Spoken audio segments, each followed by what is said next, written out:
వర్షాకాలం. మనం చూస్తూ ఉండంగానే వర్షాకాలం కూడా వచ్చేసింది. ఈ వర్షాకాలం అంటే చిన్నలకు, పెద్దలకు, వృద్ధులకు అందరికీ చాలా ఇష్టం. చెట్లు చిగురించడం, పువ్వులు పూయడం, విత్తనాలు నాటడం, కొత్త మొక్కలను పెట్టడం ఇలాంటివెన్నో చేస్తారు ఈ వర్షాకాలంలో. ఈ వర్షాకాలం వస్తే చాలు ఊళ్ళో వాళ్ళంతా వ్యవసాయం చేస్తారు, పొలం పనులు చేస్తారు. ఈ వర్షాకాలం అంటే అందరికీ ఎంతో ఇష్టం. చిన్నల నుండి పెద్దల వరకు వర్షం వస్తుందంటే చాలు అందులోకి వెళ్ళి వర్షంలో తడిసి మంచిగా డ్యాన్స్ చేయాలని అనిపిస్తుంది. మీకు కూడా అలా అనిపించుంటుంది కదా. ఈ వర్షాకాలంలో ధనవంతులు, పేదవారు ఎలా ఉంటారు అనేది చూపించడమే ఈ స్టోరీ యొక్క ముఖ్య ఉద్దేశం. వర్షాకాలంలో ధనవంతులు వర్సెస్ పేదవారు. ఒక ఊరిలో రంగయ్య అనే వ్యక్తి నివాసం చేస్తూ ఉంటాడు. రంగయ్య తన భార్య సరస్వతి, కూతురు, కొడుకుతో నివాసం చేస్తూ ఉంటాడు. రంగయ్య ఆ ఊరిలో అందరికంటే చాలా ధనవంతుడు. డాడీ, నేను కాలేజ్కి వెళ్ళొస్తా. బయట వర్షం పడుతుంది కదా నాన్న, ఎలా వెళ్తావు చెప్పు? మన కారు ఉంది కదా డాడీ, ఆ కార్ లో కాలేజ్కి వెళ్తా. టిఫిన్ చేశాన్రా, అది తినేసి నువ్వు కాలేజ్కి వెళ్ళు. నేను చెల్లి ఇద్దరం తిన్నామమ్మా, కానీ ఈ రోజు చెల్లి కాలేజ్కి రాదంట. నేను ఒక్కనే వెళ్తున్నా. అవునారా, సరే నువ్వు కాలేజ్కి వెళ్ళిరా. సరే మమ్మీ డాడీ, బాయ్, నేను వెళ్ళొస్తా.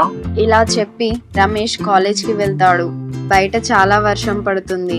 వావ్, బయట చాలా వర్షం పడుతుంది. నేను వెళ్ళి వర్షంలో డాన్స్ చేస్తా. రంగయ్య గారి కూతురికి వర్షం అంటే చాలా ఇష్టం.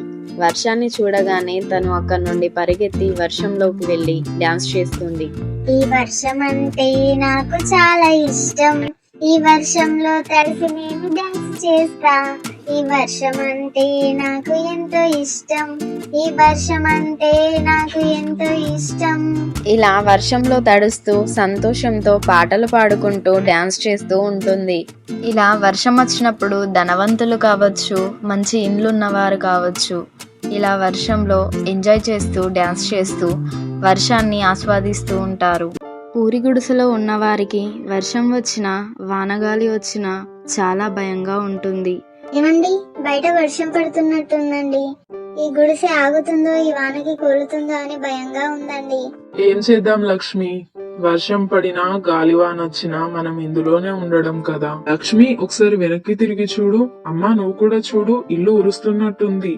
అవునరా, ఇల్లు ఉరుస్తున్నట్టుంది.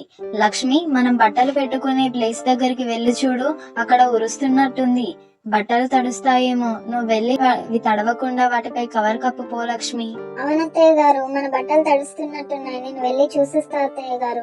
అమ్మా, నువ్వు ఇటు జరుగు, నీపై వర్షపు చినుకులు పడతాయమ్మా. నువ్వు తడిస్తే మళ్ళీ నీకు జ్వరం వస్తది. అయ్యో, ఇక్కడ కూడా ఉరుస్తుందమ్మా మన ఇల్లంతా. అయ్యో, ఇక్కడ కూడా ఉరుస్తుందమ్మా మన ఇల్లంతా ఉరుస్తుంది. ఏం చేద్దాంరా, ఈ వర్షాకాలం పోయేదాకా మనకి కష్టాలు తప్పవురా. ఈ విధంగా వర్షాకాలంలో పేదవారి కష్టాలు, ఇల్లు లేని వారి ఇబ్బంది ఇలా ఉంటుంది. ఈ వీడియో గనక మీకు నచ్చినట్లయితే ఈ వీడియోని లైక్ చేయండి, షేర్ చేయండి, కామెంట్ చేయండి. మరిన్ని ఇలాంటి వీడియోస్ కోసం మన కార్టూన్ టీవీ అనే ఛానల్ని సబ్స్క్రైబ్ చేయండి. బాయ్ ఫ్రెండ్స్, మరొక కొత్త వీడియోతో మళ్ళీ మీ ముందుకు వస్తా.